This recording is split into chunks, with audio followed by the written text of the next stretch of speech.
എടാ this is ദിൻ. എടാ ഞാൻ റോഷൻ മാത്യു നായകനായിട്ടുള്ള ഉയിരെന്ന് പറഞ്ഞുകൊണ്ടൊരു പടം കണ്ട്. ഞാൻ തിയേറ്ററിൽ പോകാനായിട്ടിരുന്ന ഒരു പടമായിരുന്നു, പക്ഷേ എനിക്ക് അൺഫോർച്ചുനേറ്റ്ലി പറ്റിയില്ല.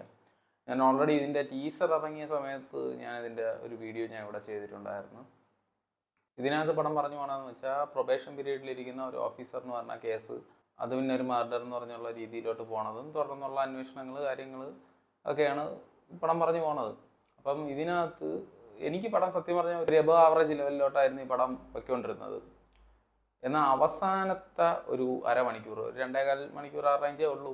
എന്നാൽ അവസാനത്തെ അരമണിക്കൂർ രണ്ട് പിള്ളേരുമായിട്ട് ബന്ധപ്പെട്ടുള്ള അന്വേഷണവും കാര്യങ്ങളിലോട്ട് പോയപ്പോഴേക്കും എനിക്ക് അവിടം തൊട്ട് എനിക്ക് പടം കണക്റ്റ് ആയി. അതുകൊണ്ട് തന്നെ എനിക്കൊരു ഡീസൻറ്റ് വാച്ച് ആയിട്ടാണ് എനിക്ക് പടം എനിക്ക് തോന്നിയത്.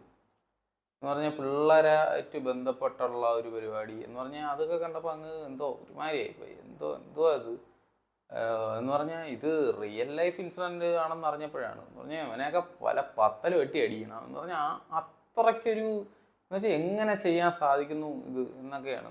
ഇങ്ങനെ ഉണ്ടല്ല ഇതുപോലെ കുറേ മനുഷ്യരി ലോകത്ത് എന്നുള്ള രീതിയിൽ അങ്ങനത്തെ ആ ഒരു അവിടം തൊട്ട് എനിക്ക് ഭയങ്കര ഒരു കണക്ടിവിറ്റി എനിക്ക് തോന്നി.